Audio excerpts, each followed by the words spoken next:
No one anticipated Daddy Yankee's response. The man who brought one of the most legendary songs in Latin music history to the world, a track that made people dance across the globe, transcended language barriers, and transformed a young Puerto Rican into a worldwide icon, sat down and shared something that left people speechless. It wasn't controversial or dramatic, it was genuine. In a world where everyone seems to be acting, pretending, and playing a role for the camera, authenticity stands out. When someone posed a straightforward question to him about whether he would join Bad Bunny on the Super Bowl stage to perform Gasolina, it was worth considering the significance of that question. The Super Bowl halftime show is more than just a concert. It's the pinnacle of musical moments in American entertainment, with hundreds of millions tuning in live. Artists dedicate their entire careers in hopes of receiving that invitation. Bad Bunny achieved it, and the entire world was watching. Welcome to Pop Showroom, where we bring you the stories behind the headlines. If you're not subscribed yet, hit that button right now, because this story goes deeper than anything you've seen in the mainstream media. So when someone asks Daddy Yankee if he would have jumped on that stage with him, most people expected him to say yes without blinking. They expected the nostalgia answer. They expected the industry answer.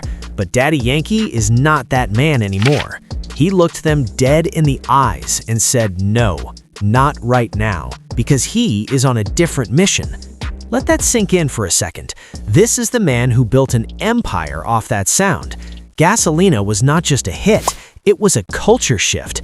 It put reggaeton on the map globally. Before that song, Latin urban music was fighting for a seat at the table. After it, the whole table changed. Daddy Yankee did not just ride a wave, he created one. And now, at the peak of everything he could still claim, at the moment where he could walk back into the spotlight and the whole crowd would go crazy, he is saying no. Not because he cannot, because he chose something else. That right there is not a small thing. That is a man who is genuinely changed from the inside out. And then he kept talking, because that was not even the most powerful part. He said the biggest touchdown of Bad Bunny's career would not be selling out stadiums. It would not be breaking streaming records. It would not be headlining the Super Bowl in front of the entire world. He said the biggest touchdown Bad Bunny will ever score in his life will be the day he accepts Jesus Christ. Now, before you scroll past that or write it off as religious talk, stay with this for a moment, because there is something much deeper happening in what Daddy Yankee just said, and if you pay attention, you will feel it. Daddy Yankee is not some preacher on a corner handing out pamphlets. This is a man who lived the life. He grew up in La Perla, one of the roughest neighborhoods in San Juan, Puerto Rico. He was not handed anything. He was surrounded by poverty, by violence, by all the things that swallow people whole before they even get a chance. He got shot at 15 years old. A stray bullet hit him during a shooting and lodged near his ankle.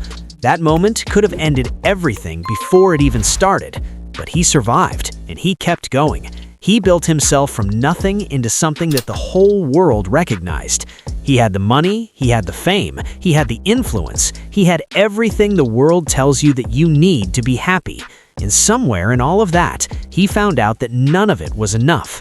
That is not a story you hear often from people at his level, because most of them are still chasing the next level. But Daddy Yankee stopped chasing and started searching for something real. And what he found changed him so completely that he walked away from the music industry entirely. He retired, not to rest, not to take a break. He retired to serve. He announced his faith publicly. He stepped away from the spotlight on his own terms, and he never looked back. So when he says he is on a different mission, he is not being dramatic. He is being precise. The man is not interested in performing Gasolina anymore. He is interested in something that he believes matters beyond this lifetime. And you can agree with him or disagree with him all you want, but you cannot say he is faking it. Nobody walks away from what Daddy Yankee walked away from just to look holy. That is not how humans work. You do not give up that kind of power and platform unless something inside you has genuinely shifted. Now, let us talk about Bad Bunny for a second, because that's where this whole story gets even more interesting.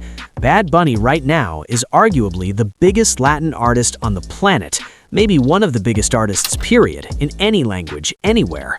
The numbers he puts up are not normal. The cultural impact he carries is not something that gets manufactured in a boardroom.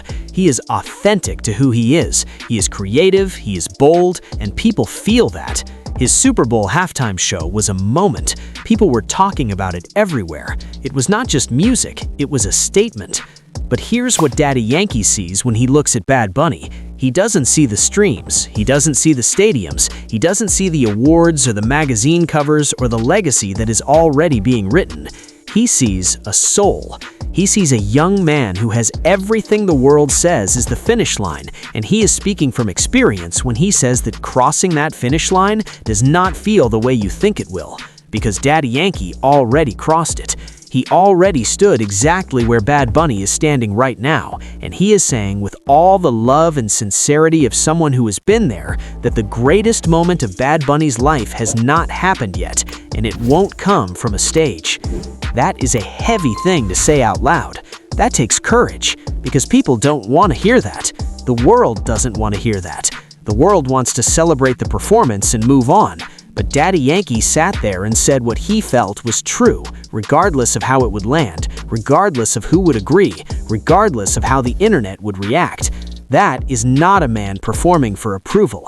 That is a man who genuinely believes what he is saying and loves the person he is saying it about enough to say it publicly. And the street version of this story is even more powerful when you think about where both of these men came from. These are not kids from wealthy families who got lucky breaks and now have the freedom to talk about God from a place of comfort. These are men who came from places where survival was not guaranteed. Puerto Rico, the streets, the struggle, the grind that most people can't even imagine. When men from those backgrounds start talking about faith, it's not abstract theology, it's lived experience. It's the kind of belief that gets forged in fire, not inherited in a pew. Daddy Yankee knows that the streets can take everything from you before you even realize what's happening. He knows that fame can do the same thing, just more slowly and with better lighting. He has seen what happens to people who get everything and still end up empty. And now he is watching someone he clearly respects, someone from the same culture, the same roots, the same kind of journey, standing at the top of the world. And his prayer, his genuine prayer, is that Bad Bunny finds what actually fills the emptiness before the emptiness catches up with him. That is not judgment, that is love. And if you've ever had someone in your life who told you a hard truth because they cared about you too much to stay quiet, you know exactly what this feels like. Not everyone gets that. Not everyone has someone in their corner who will say the unpopular thing because they believe it is true and important. Daddy Yankee is being that person for Bad Bunny publicly in front of the whole world without flinching. The reaction online was what you'd expect. Some people praised it, some people criticized it, some people made jokes, some people had deep conversations in the comments that went places nobody expected. But what nobody could really argue with was the sincerity of it. Even the people who disagreed couldn't say the man was fake. You can feel when something is performance, and you can feel when something is real. This was real. And the thing that stays with you after you sit with this story for a while, Daddy Yankee could have given the easy answer. He could have smiled and said maybe one day and let everybody clap and move on. That would have been the safe answer. That would have been the answer that kept everybody happy and kept him looking cool and kept the door open and gave the internet something fun to talk about for a news cycle. But he didn't do that. He told the truth about where he is and what he believes, and he told it without apology and without softening it up to make it more palatable. That is rare. In an industry built on image, on branding, on saying exactly the right thing at exactly the right moment to maximize reach and protect your reputation, this man just stood flat-footed and told you who he is and what he's about. And the thing is, even if you're not religious, even if faith is not your thing, you have to respect the honesty. You have to respect the clarity. You have to respect a person who knows exactly what they believe and is not ashamed to say it even when the room might not be ready. So where does this leave us? It leaves us with a story that is bigger than a halftime show performance that did not happen. It leaves us with two men from Puerto Rico who both changed the world with their music, who both came from nothing and built something extraordinary, and who are now in two very different places in life. One is at the top of his commercial peak, the world at his feet, every stage available to him. The other walked away from all of that to follow something he believes is even greater. And the one who walked away is looking back, not with envy, not with regret, but with hope. Hope that the one who is still climbing will eventually find what he found. Not the fame, not the accolades, something deeper, something that does not fade when the lights go down and the crowd goes home. Daddy Yankee said what he said. He meant every word of it. And somewhere out there, maybe Bad Bunny heard it. Maybe it lands one day. Maybe it already did, and we just do not know yet. But what is certain is that a man who once ran the streets of Reggaeton, who sold out arenas, who made the whole world say Gasolina like it was a prayer, is now living a completely different kind of life and is not quiet about it. That is not something you see every day, and it's worth paying attention to. I'd love to hear your thoughts on this situation, so please share your opinions in the comments. Also, don't forget to like, subscribe, and turn on notifications to stay updated on this story.